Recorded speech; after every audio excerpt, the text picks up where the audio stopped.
Hi, my name is Benny Johnson. As some of you know, I've been struggling with addiction. However, I decided to change my life and went into recovery. I've started this podcast 90 Days Clean, and I want to take you along in my journey. What does lie ahead of me? Let me be frank, I do not know. Will I ever drink again? I do not know. This is how Stairway to Redemption was born. It is my search for answer in a real-time process of what is going to work for me. It is then my aspiration to help you figure out what's going to work for you. It is our journey together.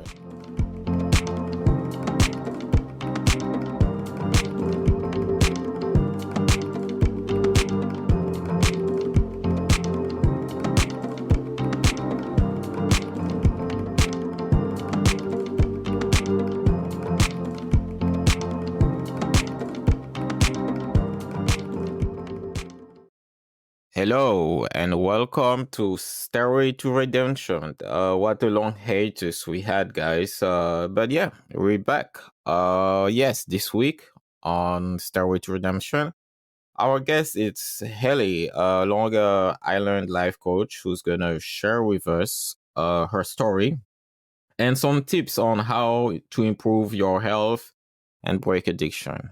I give you guys Haley. How are you doing today? Hi, I am doing well. Happy to be here.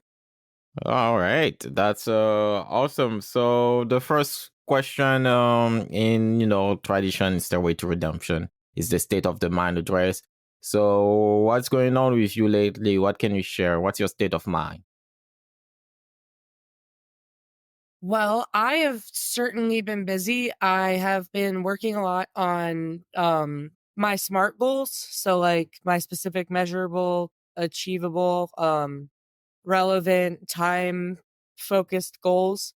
As far as that, I've been getting into a really good daily routine. I am currently reading this book called Winning the Clutter War by Sandra Felton because I grew up like super cluttered and like not being organized at all. Like Benny, I'm sure you could see in my background, like there's a bunch of stuff going on there right now. Um so I'm definitely learning to be organized and kind of implementing the steps as I go along. It's been challenging because at the same time I am keeping up with a good exercise program and trying to stay balanced with that while I'm also battling with adrenal fatigue. So I just saw my doctor 2 days ago and he was like, your adrenals are burnt out. And he just put me on some new medication for that. So it's been tough, like to keep a good exercise routine, but I am a full believer and advocate for like body wellness of the body, mind, and spirit. So it all kind of works together. So even though I'd love to just stay organized and like focus on art and music, which are also some things that I'm working on. I gotta put in the physical work too. I did some meal prepping today and I'm just working on becoming the person I want to be. Yeah. That's awesome. That's great to hear, especially when you said the holistic approach of mind, body, spirit. We're gonna return to that part, but I wanted just a quick. What's adrenal? What did you say? Adrenal? That your Adrenal doctor? fatigue. Yeah, yeah. What's that? Sorry, that might be a dumb Yeah. question, but yeah.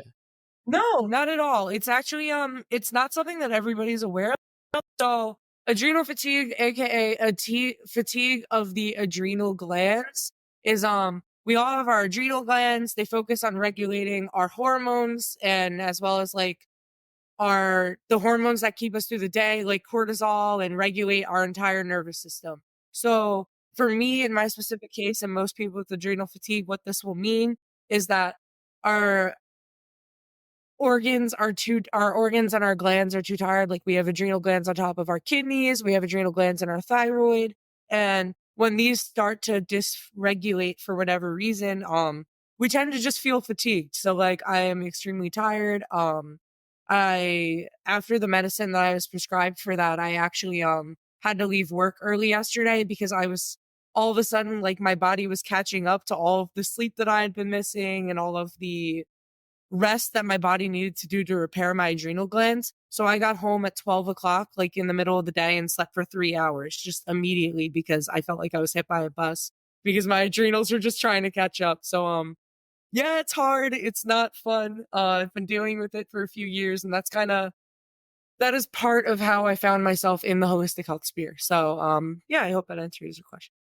Oh, okay. Yeah. So I had no idea that was a condition that existed, and like, how did you get diagnosed in the first place? What happened that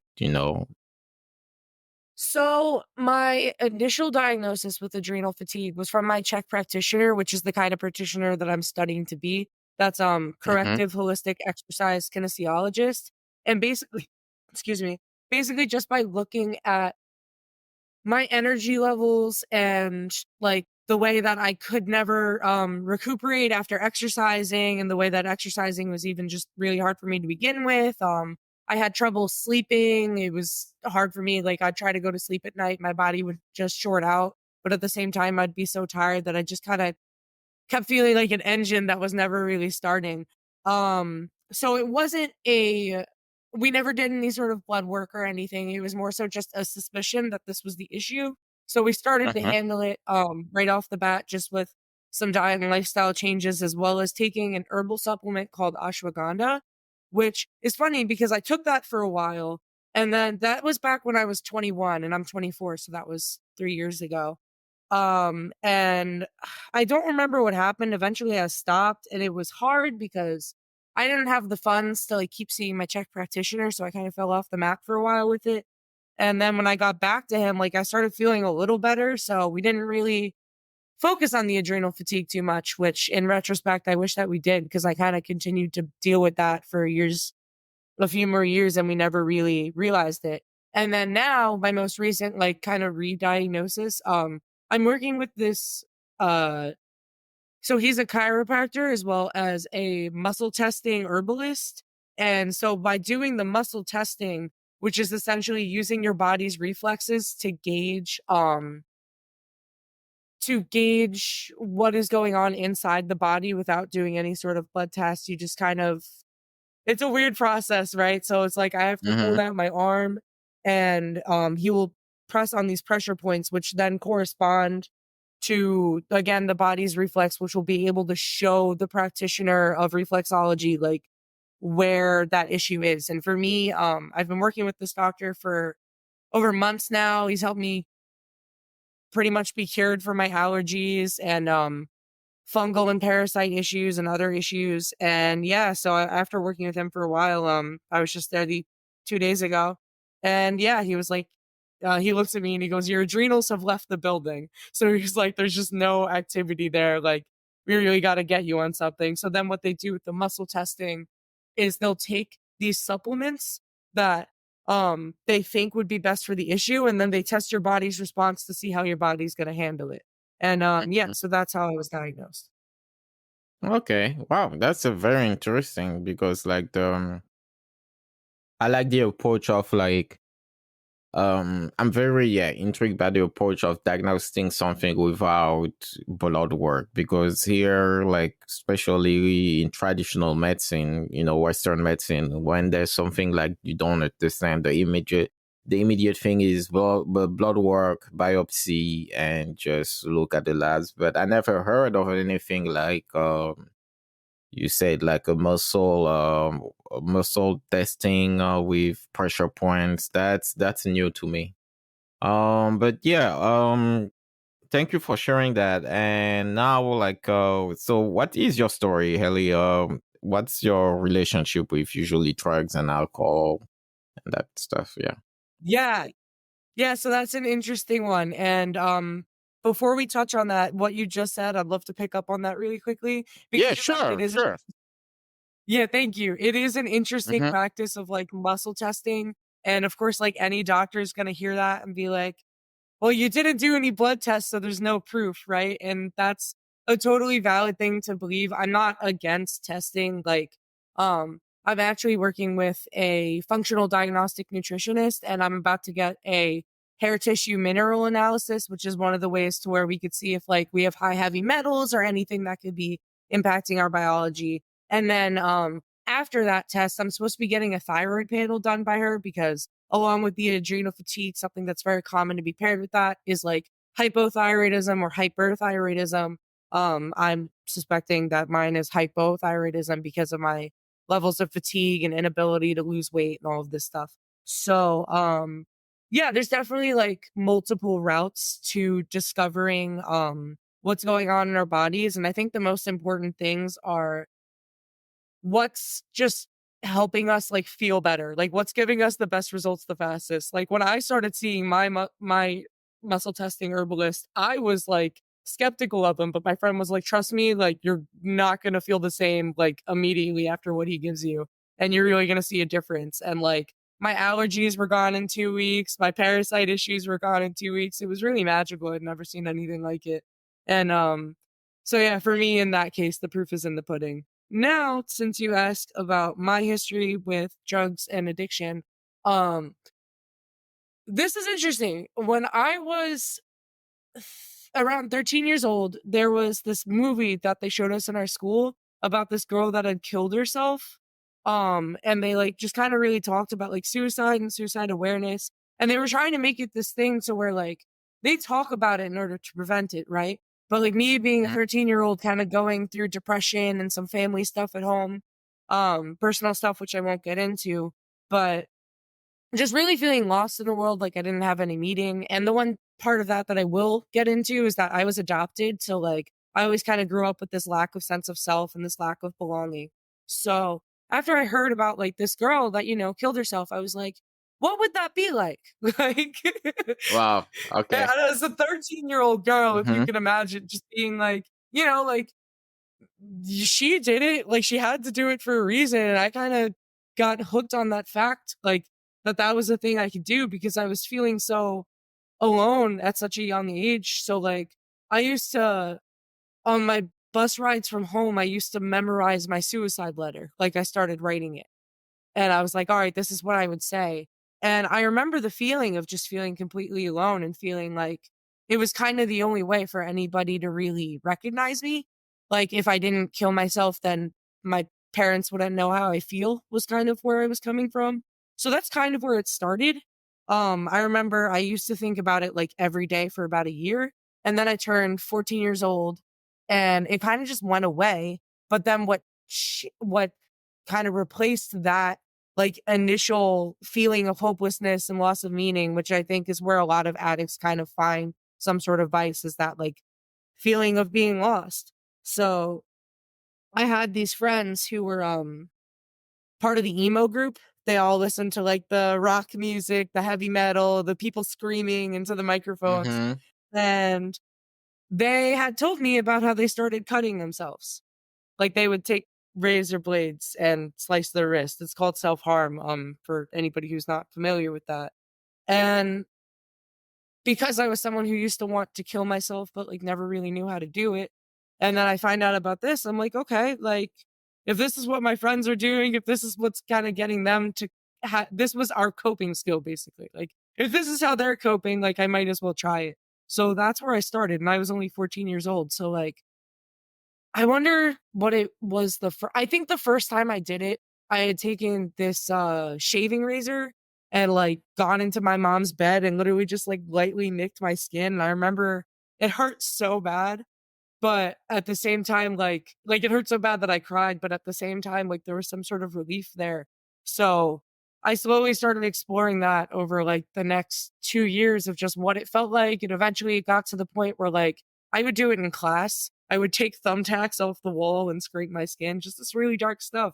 And I was listening to all this music that was just kind of like reinforcing this negative pattern, like, people screaming in my ears about how they want to die and how life sucks and all of this just really depressing stuff, which I'm so surprised that any 14-year-old would be able to listen to or like have the access or be allowed to listen to. Um, I remember I used to like walk around in middle school just with my headphones in, like my head down. I'd go into class, I'd put my head down. I wouldn't want to talk to anybody. I had like classmates be like, "Are you okay?" And I'd just like give them this angry look that would make them leave me alone. And I eventually had like some teachers that were starting to get concerned about me. At that point they didn't know I was cutting myself. I actually had a friend that like wasn't doing any of this, he had encouraged me to seek help because like I told him about how my friends were doing this. I told him about how I was doing this. He was a little bit older than me. So at the time he was kind of taking on more of a mentorship role. And he was like, like you should really seek help. Like if you don't, like, I'm going to talk to your parents about this because this isn't right. And so I did, like, I went to the school social worker and I got help for that. They put me in therapy. I was now at that time 15 years old, and that was my first addiction. Now, a little while after therapy, maybe a year later, all my friends started getting into smoking weed. So I was like, great, something to replace the thing that I can't do anymore because now I'm on watch for Mm-hmm. that. Um, so I started doing that, and like, it's it's funny, like, the lengths that a teenager will go to hide something that they know isn't good for them because it gives them that sense of freedom. So, I started out, like, I think my friends and I would smoke every couple of months just whenever we could get it.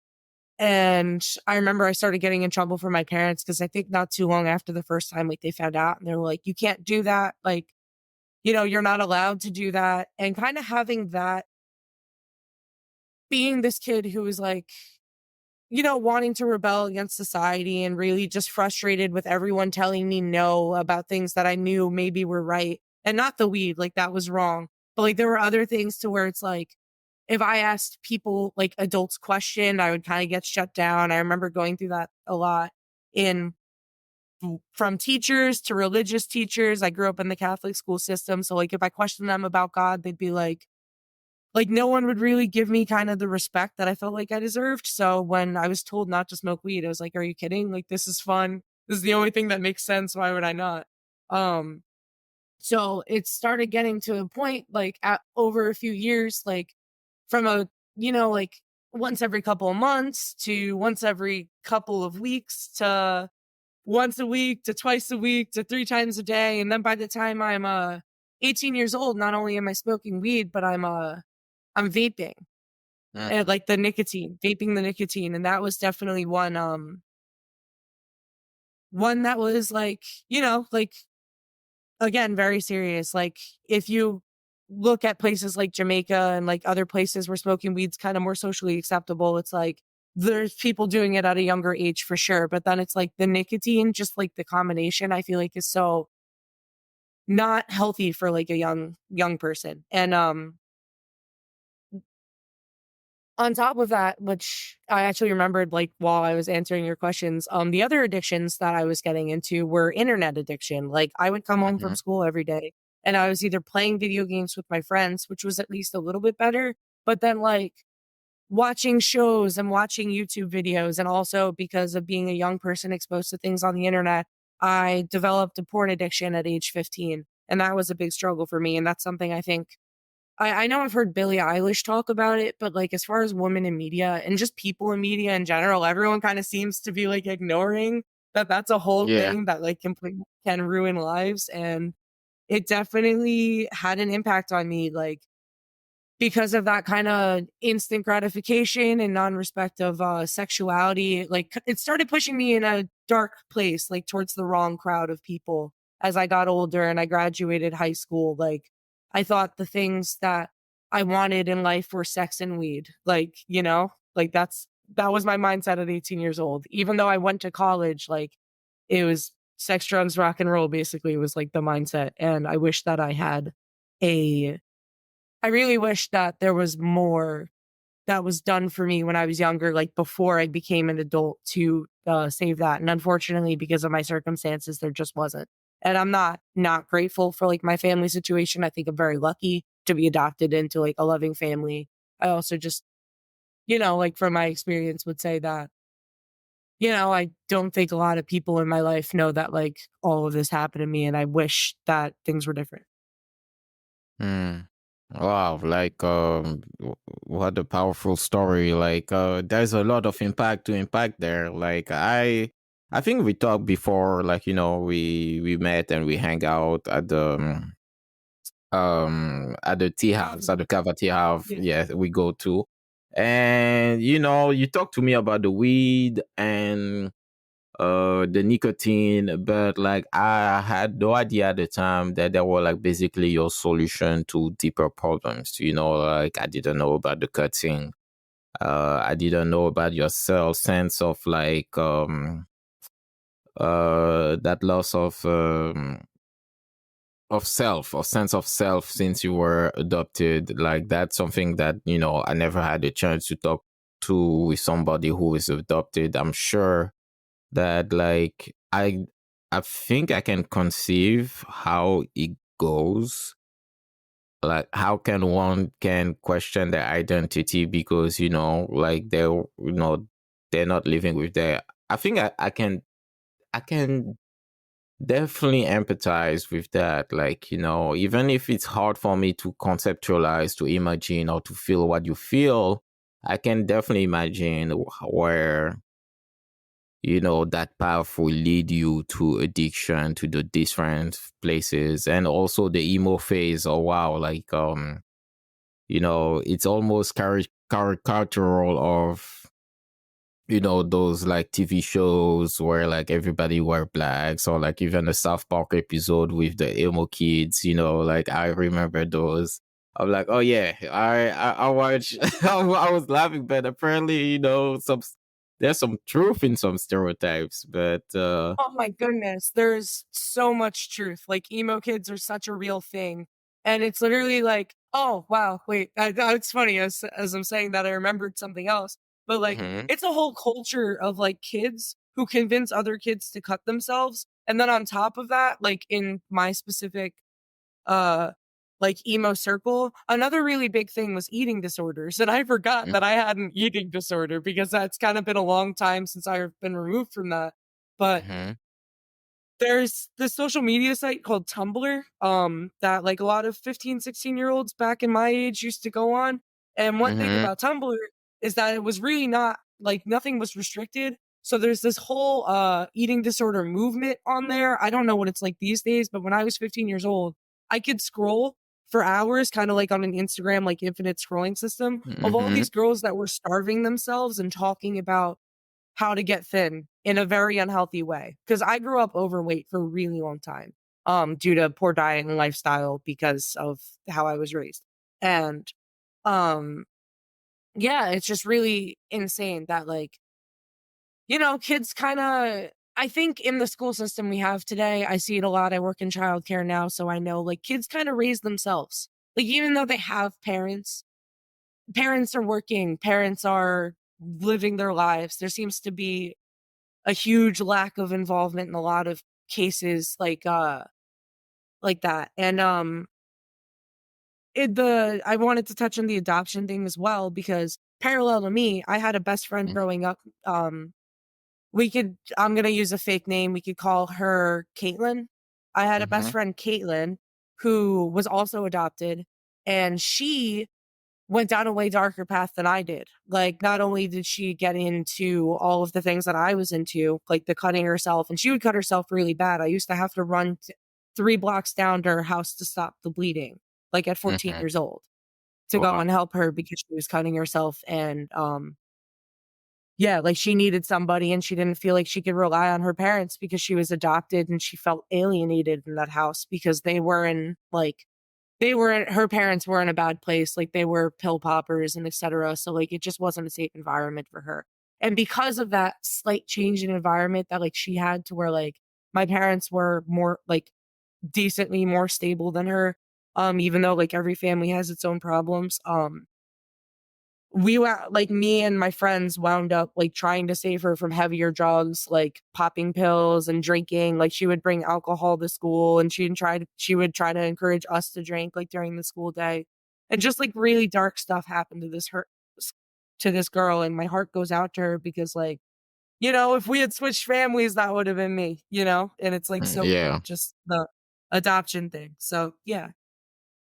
Yeah, I mean, like, I totally agree with you. Some of us are luckier. Like a lot of our trajectory in life, unfortunately, depends on where we were born.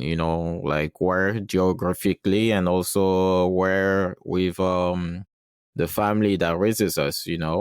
And this is basically a lottery that we all have to face. That we all did face when we were born.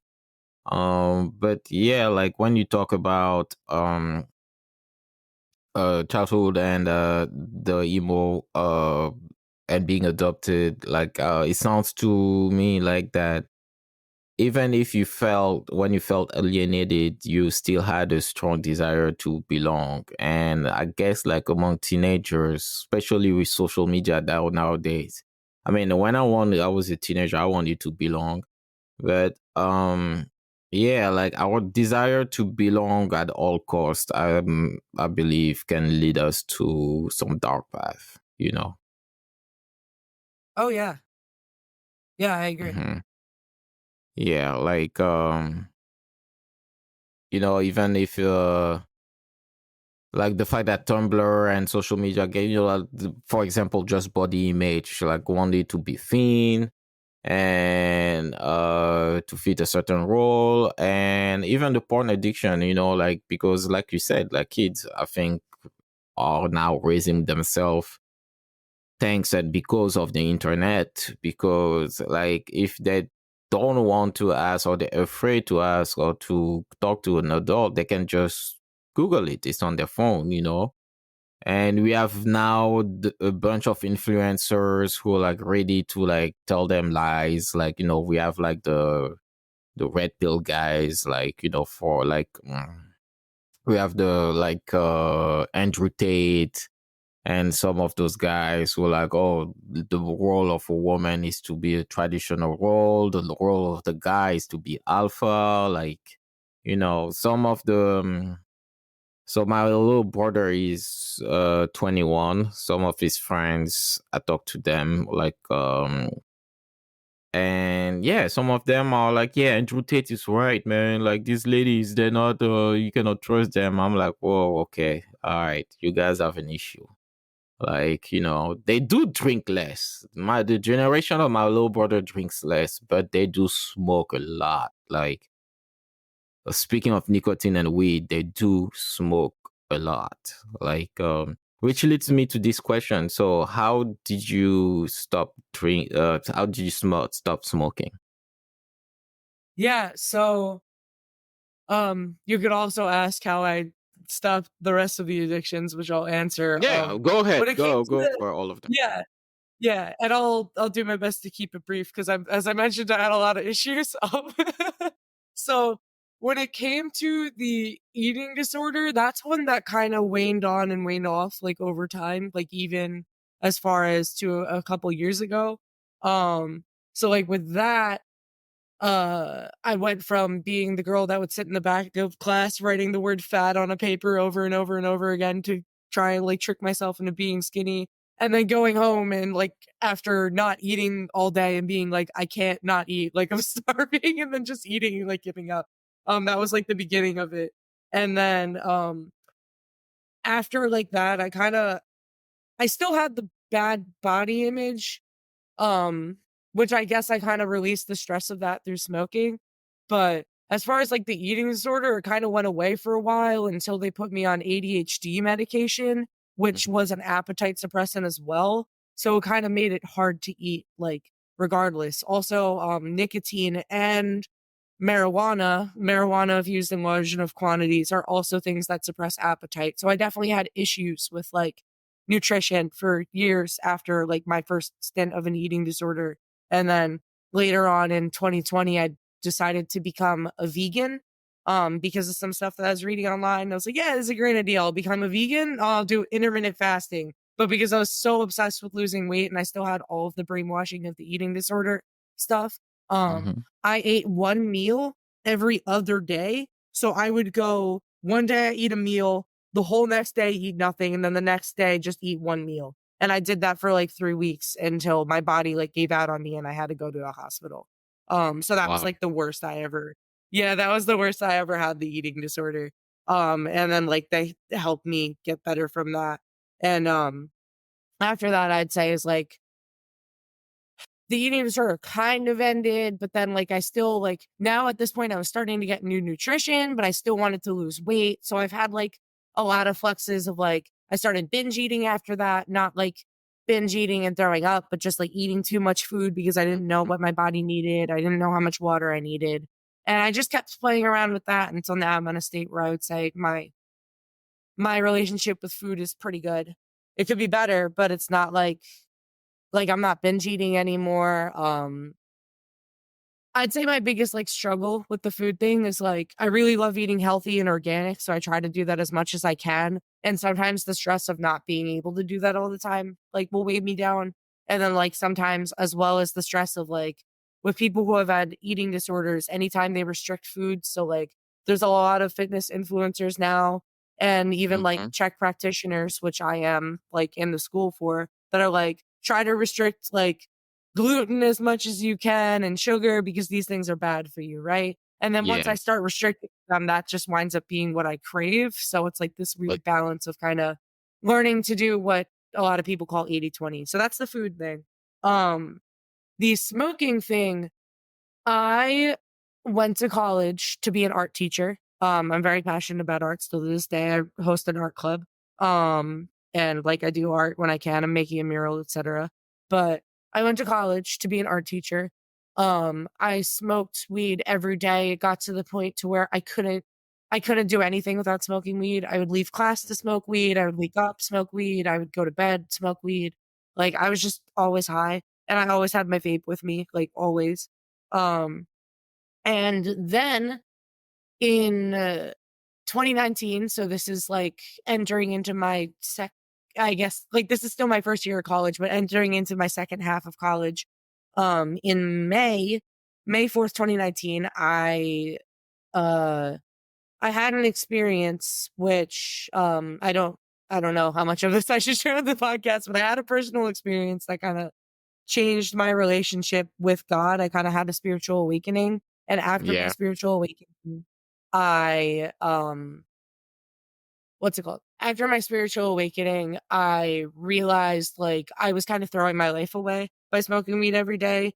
And also, every time I smoked weed after that, I would get really bad panic attacks. So I had to quit. Mhm. Um, and with the nicotine as well, like once I let go of the weed, it was like, okay, like since I was throwing my life away with weed and like I've seen a lot of family members in a lot of my family members like deal with cigarette addiction and that's kind of where I picked up the nicotine to begin with was watching them. But yeah, so I saw nicotine as like the next thing to kind of go. And then with porn, I think I quit that about the same time, but that took almost longer to quit than both of the other things for some reason. And Mhm. it's still this thing to where I deal with today. And I'm kind of trying to find like how I mentioned with the food, like restricting something isn't good for you, but also indulging in it too much isn't good for you either, right? So it's kind of this Mhm. thing to where like if I want to, I will, but I've learned ways to not want to. Like I've learned ways to find better intimacy with myself and now that I'm dating, like pace myself with partners so that sex isn't like the only thing on my brain and like really have kind of better outlets for that creative energy. I even like earlier this year I started doing Tai Chi like every day, 20 minutes a day. Once first thing I woke up, I did that for 52 days. And the goal in my school is like if you could do that for 100 days, it's kind of really gonna revamp your spirituality and like your life and your connection to yourself.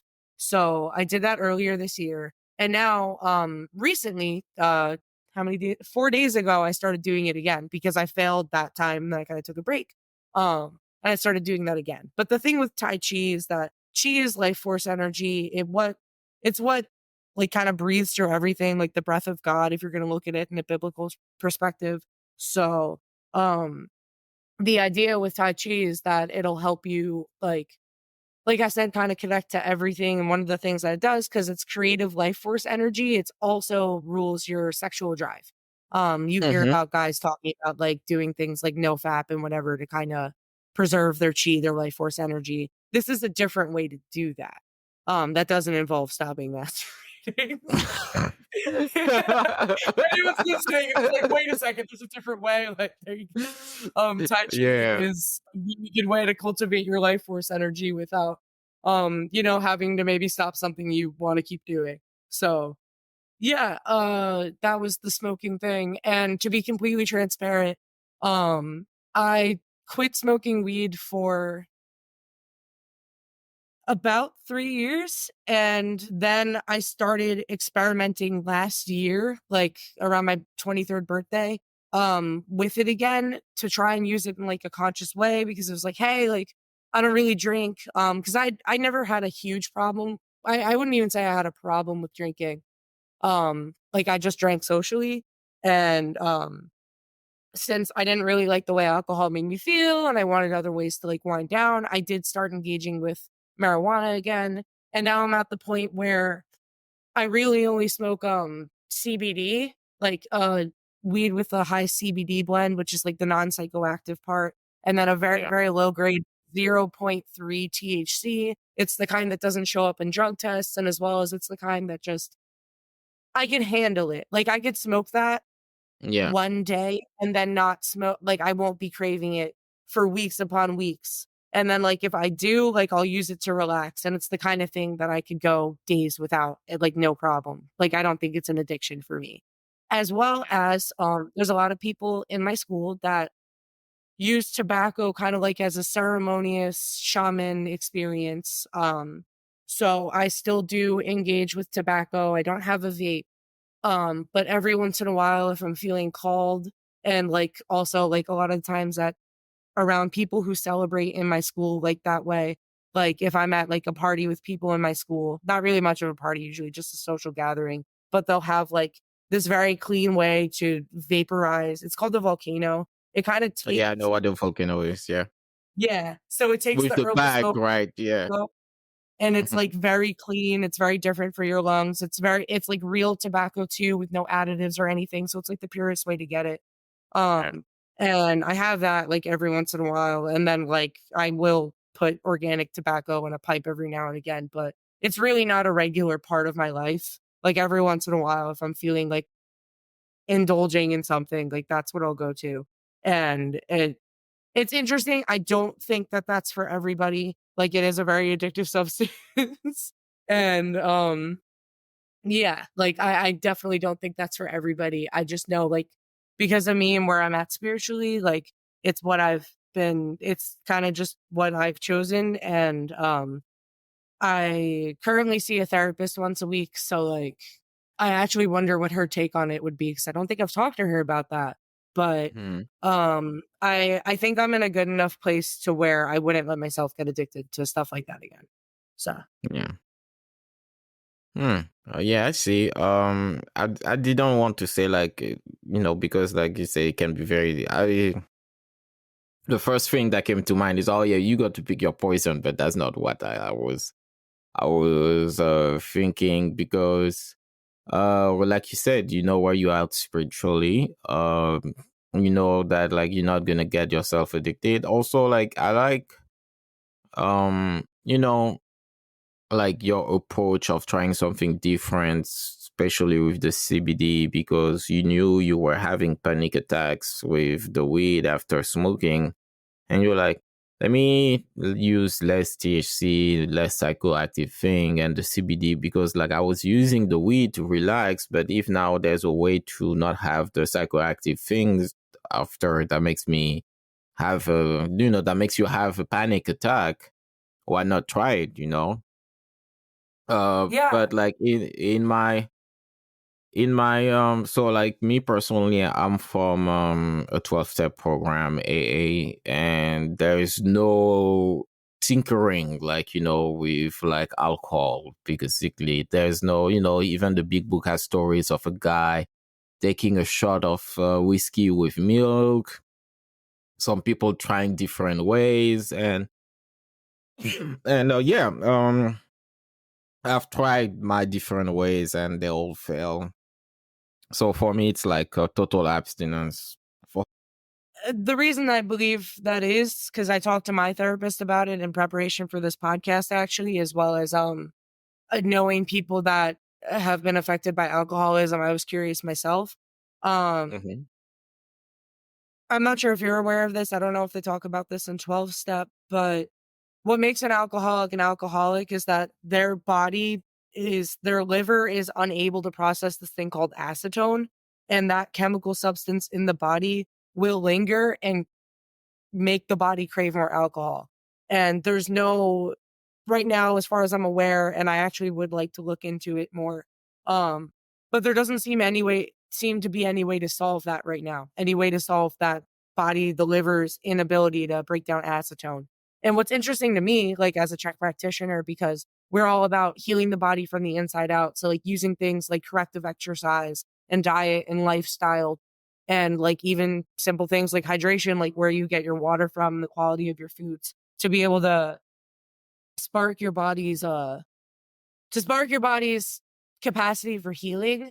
And what I'm curious about is like if there would be a way, like, I don't know, in the near future, like for people to kind of do more of that kind of scientific testing to see like what is it that makes our bodies unable to break down acetone, and is there any sort of holistic healing that could solve that? But that would need like legit scientists like testing it. Like Yeah, that's not the kind of thing I would say to muscle test for, because yeah, alcoholism, it affects so many people, and it's not the kind of thing to fuck around with. Like, so, yeah. like, yeah, yeah. No, it's definitely not the kind of thing to mess and to do like A/B testings with, but like I think there are like definitely some strides into the chemical, more like scientific ways to block people from relapsing.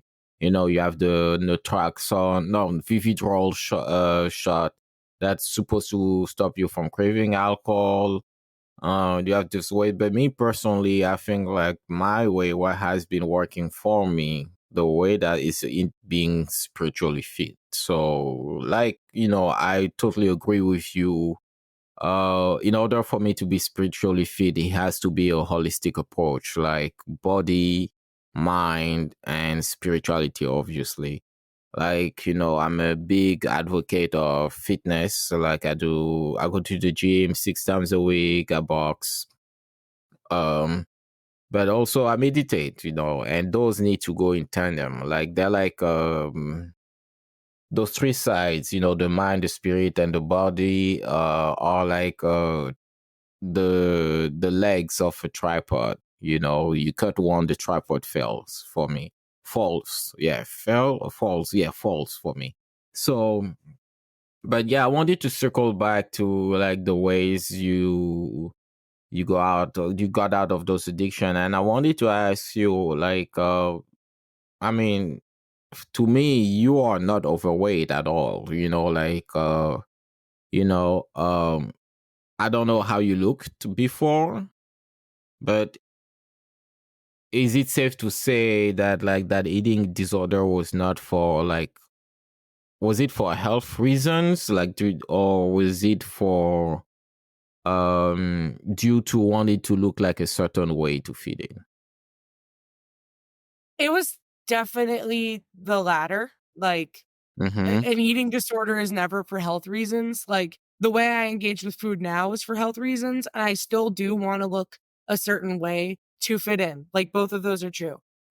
Mm-hmm. And I appreciate you saying that I don't look overweight. Still, like, my body mass index would beg to differ. I am 220 pounds. I actually gained 20 pounds this year. I'm 220 pounds and I'm only 5'4". So that puts me at an obese body mass index, which is crazy if you think about it. Cause What like, the fuck? there's, That's yeah. yeah, no, Oh, you exactly. actually, That's the reaction yeah, I exactly. get. That's the reaction I get from a lot of people. And it makes me feel better because I Mm-hmm. can't see what other people see. I can only see what I see in the mirror and what I see in pictures. And I still like suffer with this body image to where like, if I see myself in a picture and I could see my stomach, it kind of ruins my whole day. In fact, I was at a party recently wearing this dress that I thought I looked really good in. And then I get a picture of it and I could see my stomach and I'm like, why didn't anyone tell me that I looked fat? Like it just completely like wrecked my self-esteem for a while. And even though I'm dating somebody now, I'm like, and he's like, you're so beautiful and stuff. And I'm like, okay, thank you. But like, I'm overweight, but also he himself lost like 200 pounds. So I think he's really better at like kind of looking at someone from the inside out and not having it all Mm-hmm. be out appearance, which I really appreciate him for that.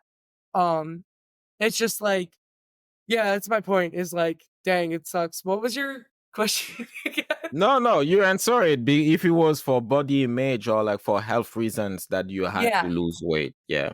Yeah, so at this point, it's for health reasons. In the Mm-hmm. beginning, it also was like I also was overweight as an adolescent, and the only difference being like I didn't have the education around health, despite having a health class in school of like really what weight loss would look like, and I didn't have anybody in my corner kind of guiding me towards that healthier lifestyle, not just for looking better, but what I've learned like now about having a healthy lifestyle is that like, it really does make life better. Like, I'm sure you've experienced that. Like, you're saying, like, that tripod, like, if that tripod falls over, like, life kind of sucks, you know? Like, Yeah. like I mentioned, like, I used to cut myself. I used to want to kill myself. I used to have to smoke weed every day just to, like, feel like a person.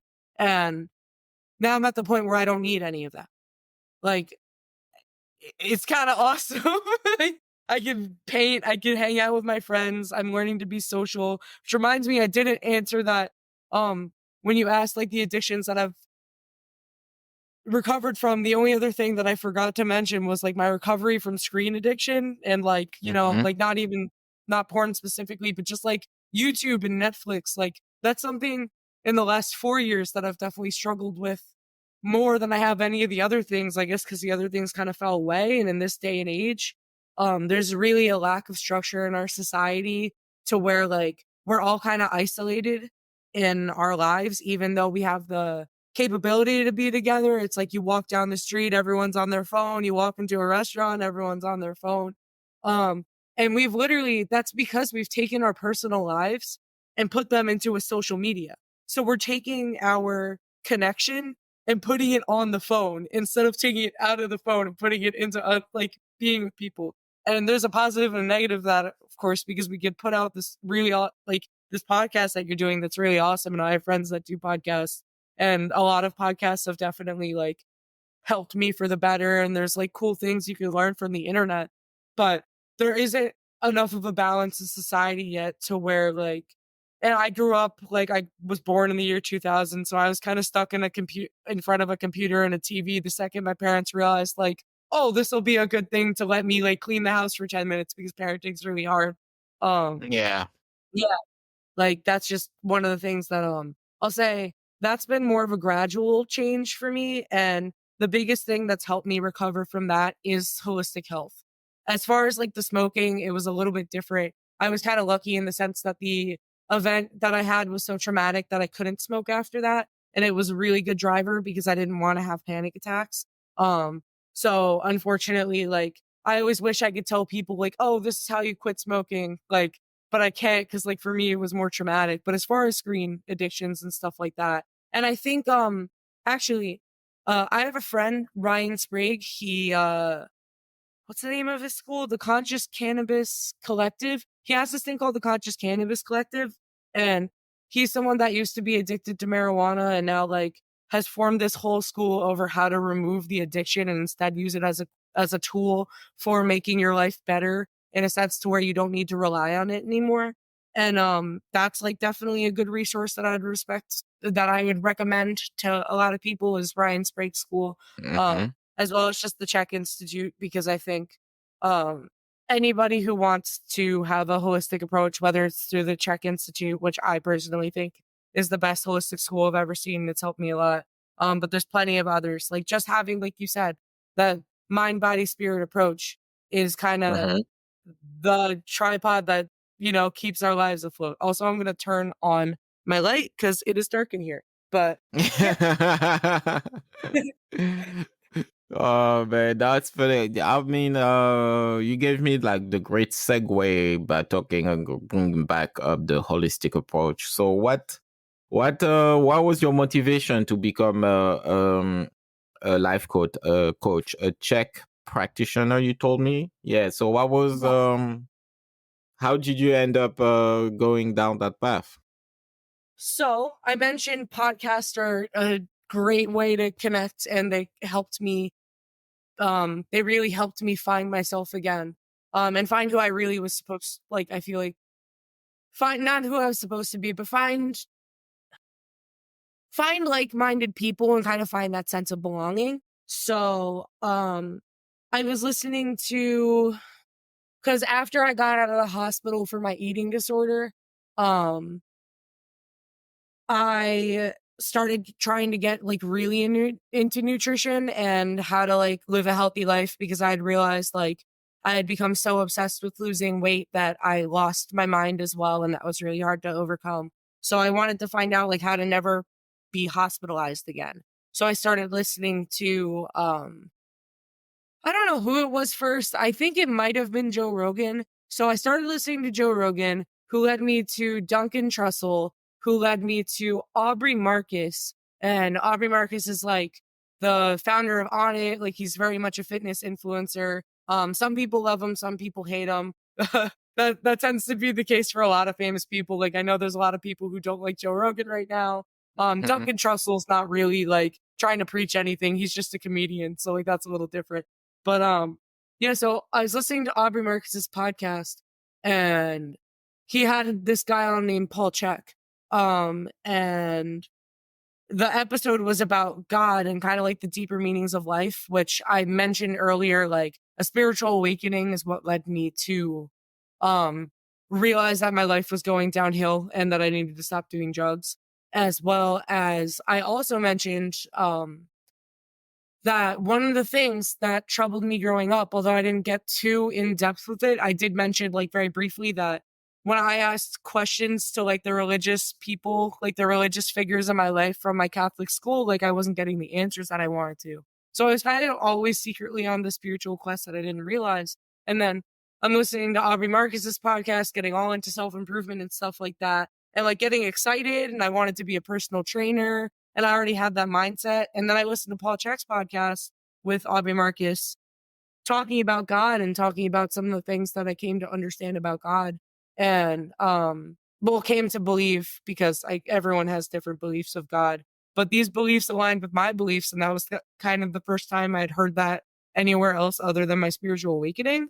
So the second I heard Paul Chek talking about it and like saying things that um I had only heard once before, I was like, I need to know who this man is. Um, at the time, Paul Chek was about 61 years old, and he still looked and still does look pretty much just like this. He made this book Okay. when he was 40 years old, and he Mhm. looks like that now. Like, Yeah. so he's really, really healthy. Not only does he look fit, because something Czech practitioners talk about a lot is that you could be fit and still be sick, like have a lot of physical things going on, but because you've built a lot of muscle, like that's not just gonna all go away in one day. It's not gonna Like, show. Yeah. no. Yeah, these things only show up like more long term, like with hospitalizations, or like these things could happen anywhere. But yeah, so I started listening to Paul Chek's podcast literally religiously because he had answers to spirituality that I wanted to know. And in that, because I came for the spirituality, but I stayed for the health, because everything he was talking about, I'm like, it sounds like he's dealt with every problem I've had in my life, like in different ways, of course. Like he lived a very different life than I did, but like all the answers that I wanted, like in relationships and in happiness and just in kind of like um in harmony, like kind of living a harmonious lifestyle. Like I could see it in him, I could hear it in him, and I could hear it in this guest. And I was like, there's something this guy's doing right. So I bought this book, How to Eat, Move, and Be Healthy. And I started there. I started with the book. It started taking me through like how to stretch regularly, how to build an exercise routine, how to have a good diet, and give me a lot of really good tips on that. And then one day I had a dream where I was being seen by Paul Chek and another Czech practitioner, and they were doing an assessment on me, because when you first see a Czech practitioner, they're going to assess all of the areas of your life. And I woke up from that dream and I thought, I should become a Czech practitioner. Like, I want to fix all these problems, and I could go and get a Czech practitioner myself, but like they had all these advertisements about how it was a really good career path and like something that anybody could do. And I was like, why not? So I signed up, and I didn't wind up sticking with the first program I signed up for. And actually, I still haven't finished any of my certifications, but I've been very active in the community. I lead a Discord for Czech practitioners, like to talk and to connect. We'd have calls once a week where we talk about anything from our personal lives to clients. and there's a couple solid like 10 members. I wasn't the initial founder of that group, but I was recently just like kind of handed the reins because I was the one Yeah. maintaining everything. So they're like, here you go, like you can take care of this now. So yeah, so I decided. So as far as my journey now, since I said like I'm not certified yet, I'm still kind of figuring out what certifications are going to be best for me going forward. It's hard to Mm-hmm. want to be an entrepreneur in this day and age, as well as even though I have such a strong love of holistic health, like my loves of music and art kind of come first for me. So like I'm in this Yeah. place of like, how do I make a living? How do I spread the good word of holistic health? And how do I do the things that I love to do? And like you and I both live on Long Island, New York, and you know how expensive that is. So it's like, Oh yeah. I'm really trying to take it step by step.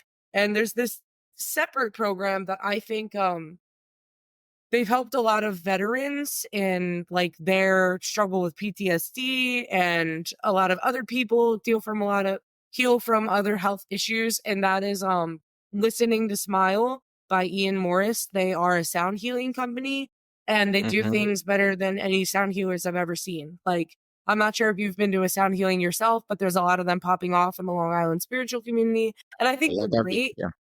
Mm-hmm. Yeah, I just think Go ahead. sorry? I said go ahead. Sorry, I didn't mean to cut you. I say yes, I've been to like a couple like sound bath and stuff. Yeah.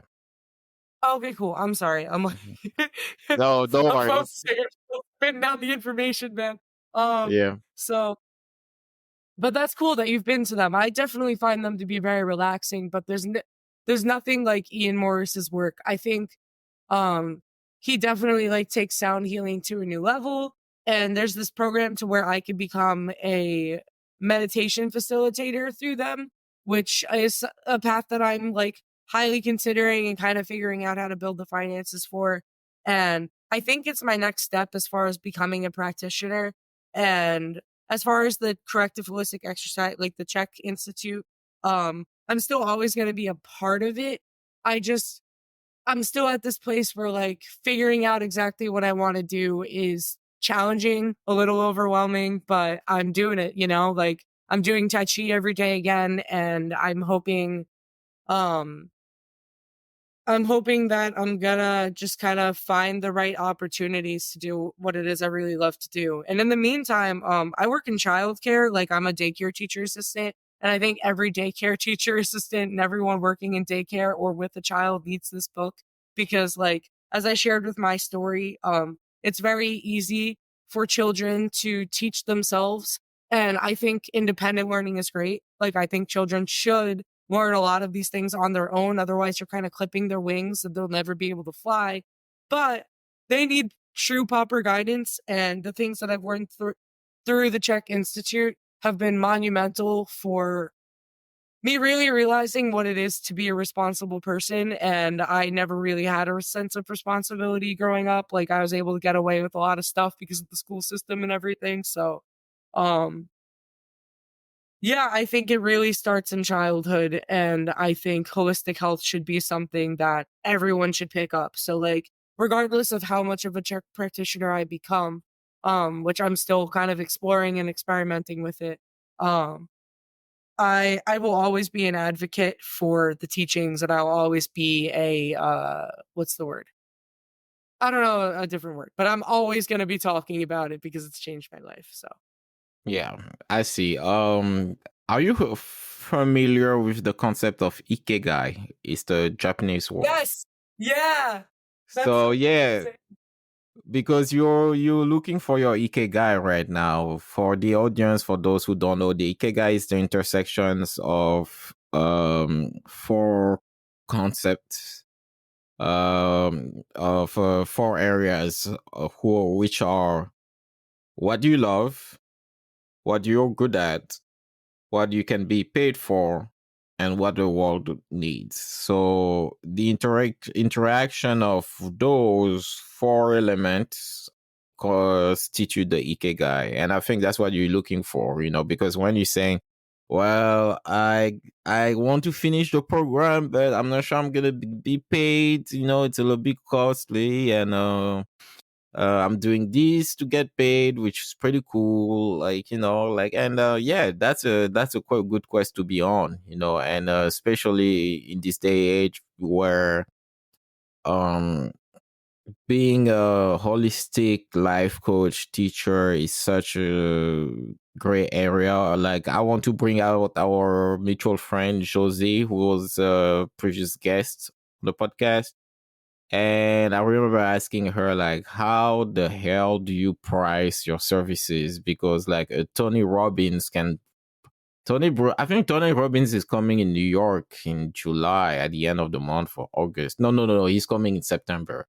And I was looking like the packages, like I was like, what? Like, okay, so there is a deal for like two people, and I think it's like 15 or 2 grand for like a 3 day like seminar. And I'm like, what the hell? Like, you know, wonder how, but like nobody who starts out of school can build, 2 grand a person just for being a life coach, like that's an area where like um it's very hard to make a living from, but Yeah. yeah.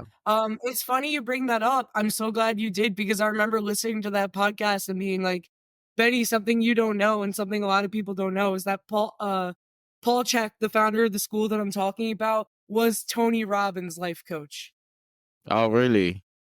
Yeah, That's yeah, crazy. Yeah. that's a huge part about how Tony Robbins came to be Tony Robbins. And Paul Check also charges a lot of money. However, what I would say, I don't know much about Tony Robbins, but I will say that Paul Check, like, he's very serious about what he does. I mentioned, like, he looks how he looks at the age that he is, and he could lift more than a lot of people, like, half his age. So, there's definitely something to it. And, like, I'm so glad you mentioned Ikigai as well, because that's definitely exactly what I'm looking for. And I think Uh-huh. remembering that term is going to help me, like, help me stay on that path because I kind of forgot that that word existed and that it has been exactly what I've been looking for is the way to balance all those 4 pillars. But, oh man, I had a train of thought. Yeah. So like, no, I don't remember this. Yeah. All right. Meanwhile, when it's gonna get back to you, do you want to talk to us about the events that you and Josie sometimes have? Like, in you guys throw events together, like art club. You have art club or like art holistic meditation thing that you do. I think what, once a month or once a week.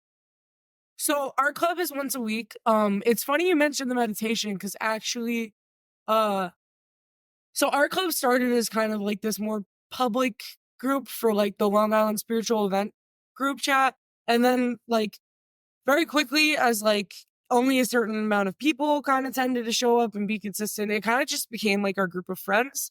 I'm still open to like having people. I'm kind of figuring it out. Like I mentioned, I'm figuring out my Ikigai. So it is still once a week. And there was a last summer we did like meditation along with it, and that was really cool.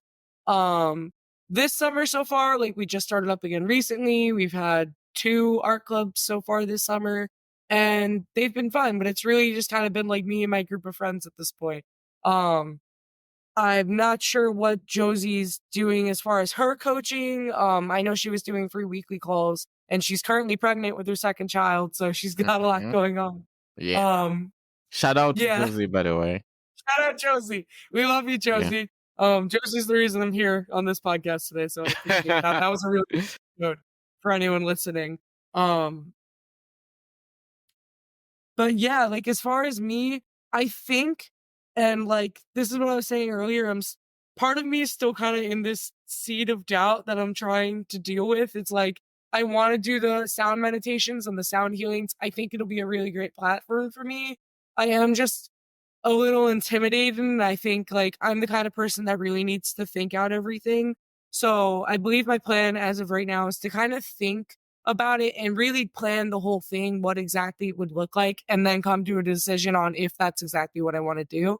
Um, in the meantime though, like I have an Instagram. If anybody ever wants to get involved in the check process or has any questions, like just needs some support, like I would love to try and point them in the right direction, like as just a general consultant in that field. And if anyone on Long Island's ever looking for someone to do art with, like I'm around art and music. Those are my trades. So yeah. That's awesome. All right. We are about to wrap up soon. We hit like the an hour mark. Yes, I had another question before we wrap up. We're talking about the holistic approach, the mind, the body, and the spirit. What's your balance like right now? If you were to rate them in, I don't know, you can use percentage or you can use letter grades. What's your three right now? How you rate those three aspects? I would say my spirit's pretty strong. I've been doing a really good job. I mean, I think they're all balanced. That's what I would say. I think they're all balanced. I guess my body is kind of the one that's like kind of lagging behind because of this adrenal Yeah. fatigue stuff that I'm going through. And Mm-hmm. I would attribute that to just like I've been in the Czech Institute for 3 years, but I've had a hard time applying the teachings. And I wish like there were some things that I did earlier, but I didn't know. And I know now. Um, so I would say that my mind and my spirit are kind of on top and my body's just like trying to catching up. It's getting there. We're really Yeah. getting there and I'm excited for it. And I feel really great in that respect. I also just want to add, breathing is so important and it's something I feel like I didn't do in this episode a lot. Just kind of like it's the end of the day. I'm not really as conscious as I could be. And I kind of spoke a lot, so I apologize for that. No, it's great. Like, I listen. I like to listen. Like, that's what I don't interrupt guests, even when, unless like, I don't know, unless it's like you going on a tangent, but you didn't allow at all. So, please go along, speak, please. Thank you. I really I try hard not to talk too long because listening to podcasts and for anyone else who does, sometimes people could talk for like 2 to 5 minutes and it's just like so I try to wrap it up and I try to breathe when Mhm. I talk so I'm not over speaking. But yeah, like that's my answer to your question and my little tidbit. So All right. Yeah. So last thing is to give you the floor and share with us. So like, now you can share your Instagram or anything that, you have going on. And, before, like, yeah, what you would like to, the closing statement is yours. okay, beautiful. For anyone who was interested in this book I talked about, How to Eat, Move, and Be Healthy, Mm-hmm. by Paul Chek, they actually just came out with their 20th anniversary special edition, which is out on the Czech Institute. Other than that, if anyone's listening to Smile, it's just listeningtosmile.com. Really great sound meditations over there.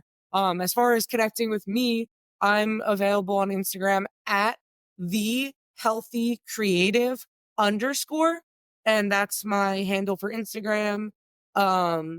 And again, like feel free to, I post content about like, just kind of lifestyle updates as well as like art and music updates. And I have the same handle on my YouTube where I'm about to release a podcast that I did with friends.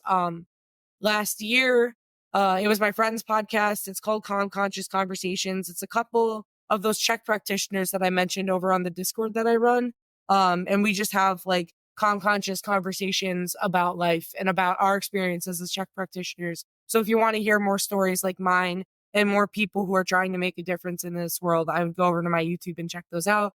The next 2 episodes are going to be posted on Saturday. And the third episode has me in it. So you could catch me on the third episode this Saturday. I'm going to post that. All right. Yeah, I'm gonna make sure to put all the links to the Paul checkbook and to the smile and to the podcast in the description for the audience. And yeah, so it was a very lovely conversation, about an hour, 10 minutes. Look at that. Like it flew by, like very insightful. I learned a lot. I learned things about you that I didn't know. And I really appreciate you being my guest. Thank you so much for having me. It really did flow by. I appreciated it too.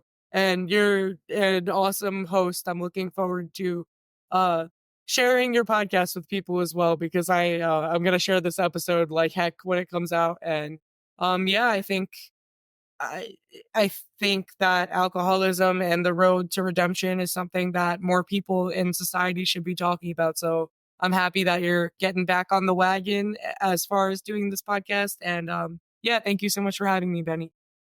All right. Thank you guys. And that's it for this episode. I will see you guys later. Bye. Bye.